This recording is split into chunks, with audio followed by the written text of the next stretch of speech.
Sejam todos muito bem-vindos aqui no meu canal, minhas irmãs e meus irmãos.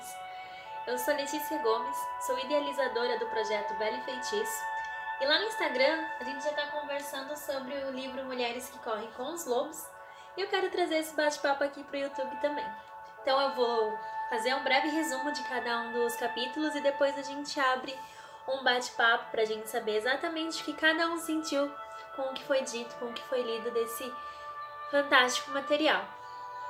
Vamos lá?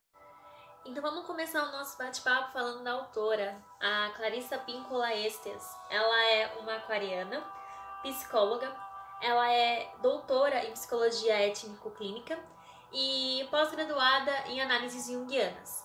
Ela se especializou em recuperação pós-traumática, então ela trabalhou em colaboração com ex-combatentes da Segunda Guerra Mundial. E quando houveram algumas catástrofes naturais, ela também foi convocada para fazer parte da equipe de apoio a essas pessoas, né, as vítimas das catástrofes.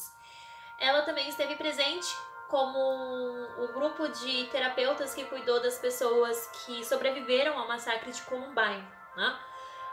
Ela se popularizou quando ela foi convidada por uma rádio em Denver a fazer comentários sobre o trabalho de Jung, gravando fitas, né? E essas fitas se popularizaram e aí as editoras acabaram sabendo do seu trabalho e ela já tinha algum material escrito, que é justamente esse que a gente vai conversar agora, que são As Mulheres que Correm com os Lobos. Ela publicou depois diversos outros títulos de livros que também são muito interessantes, porém, o que hoje a gente vai trabalhar e que eu acredito ser a obra principal dela é essa que a gente vai discutir agora então.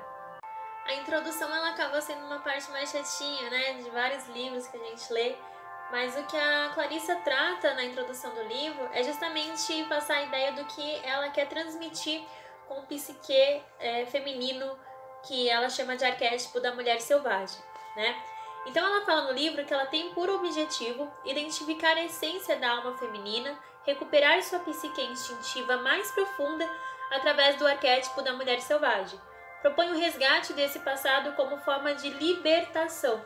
Então ela começa na introdução a falar sobre vários exemplos que ela pode fazer com que nós que estejamos, né, nós leitoras e leitores, consigamos transmitir para nossa concepção a ideia do que ela quer passar. Então ela passa fazendo vários exemplos para que chegue mais próximo da nossa comunicação, né?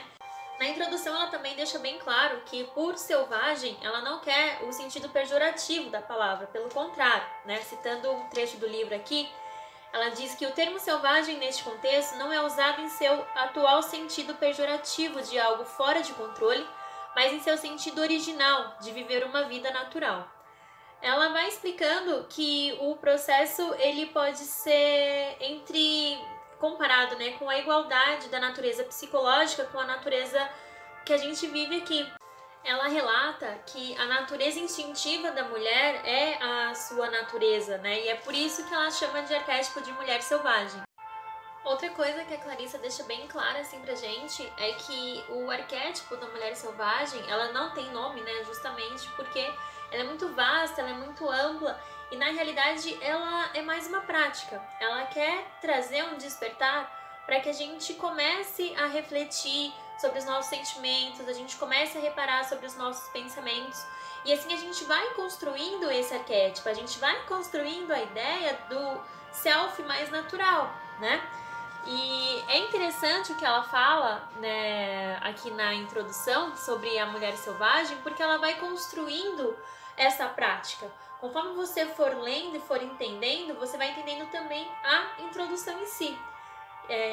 Não vai ser de uma hora para outra, você vai ter que ler um capítulo, vai ter que digerir aquele capítulo, para que você entenda bem o que aquilo está te pedindo, né? É por isso que muitas pessoas falam sobre esse livro e dizem que esse livro transforma, porque ele nos convida a essa viagem, ele nos convida a entrar assim dentro de nós de um jeito muito profundo, para a gente voltar a ter aquela natureza intrínseca de instinto, né?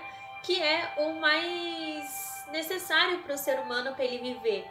E a mulher, ela foi durante muito tempo, durante a história toda da sociedade, podada de ser a mulher poderosa que ela poderia ser, né? A mulher foi sempre sendo censurada ao ponto de ela perder essa essência natural que é o selvagem feminino, ou o arquétipo da mulher selvagem. Então essa construção do arquétipo da mulher selvagem, ela é um convite para que as mulheres elas entrem no seu interior e elas voltem à sua natureza. E é também na introdução que a Clarissa nos apresenta a loba, que é a nossa sabedoria interior mais profunda, né?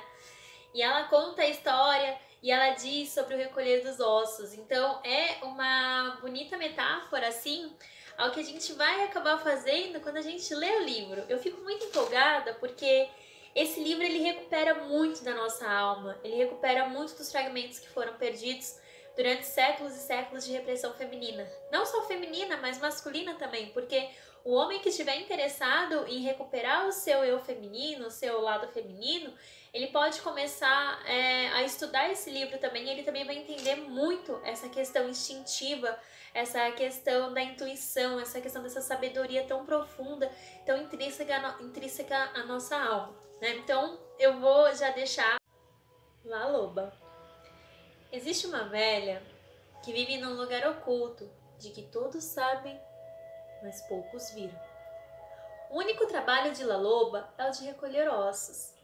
Ela se arrasta, sorrateira, à procura de ossos de lobos, e quando consegue recolher um esqueleto inteiro, quando o último osso está no lugar e a bela escultura branca da criatura está disposta à sua frente, ela senta junto do fogo e reflete, pensa com cuidado na canção que irá cantar. Quando se decide, ela se levanta e aproxima-se da criatura, ergue seus braços sobre o esqueleto e começa a cantar. E aí que os ossos das costelas e das pernas do lobo que está ali no chão começam a se forrar de carne e que a criatura começa a se cobrir de pelos. La Loba canta mais e a criatura começa a respirar. E enquanto canta, o lobo abre os olhos, dá um salto e sai correndo pelo desfiladeiro. Em um ponto da corrida, o lobo de repente é transformado numa mulher que ri e corre livre para a direção do horizonte. Então a loba, ela acaba sendo essa poesia bonita, né, de como vai ser o trabalho de recolher ossos. O que a Clarissa está querendo dizer com essa introdução é que a gente vai se fragmentar. Quando você começa a prestar atenção no que está escrito, na mensagem que está sendo passada e começa a observar o seu próprio comportamento, você com certeza vai se quebrar em 1000 pedacinhos. E o trabalho da La Loba, que é a mulher selvagem, que é o arquétipo que a gente está construindo, é justamente recolher esses ossinhos para que a gente possa cantar, para que a gente possa observar aquilo tornando uma forma, tornando-se alguma coisa viva, que vai começar a respirar e vai começar a correr e no final vai ser uma mulher livre, uma mulher que ri e uma mulher que tá aí, inteirona, pro mundo inteiro. Então é esse convite que eu tenho para fazer para vocês, é uma pincelada bem rápida pelo capítulo da introdução. E no próximo capítulo a gente vai ter a história dos rabinos, né, o resumo delas. E uma história que mexe muito comigo, que é a história do Barba Azul, que é a do 2º capítulo, né? Se você tem o livro, se você não tem, você, por favor, comente aqui, porque quem não tiver, eu vou oferecer esse material para vocês, né? E a gente vai conversar. Porque é isso que esse livro chama, né? Ele pede a gente a fazer esse trabalho de pensamento, de conversa. Ninguém consegue ler esse livro sozinho, a gente precisa conversar sobre ele, a gente precisa trocar experiências, porque às vezes o que ela vê não é o que eu vejo, às vezes o que eu sinto não faz sentido para uma, mas faz sentido para mim. E aí eu contando a minha experiência, você entende aquela parte também. Então eu acho que a mágica desse livro é isso. É essa troca, essa experiência, e eu convido todos vocês agora para virem comigo nessa jornada. Vamos recolher ossos com a loba?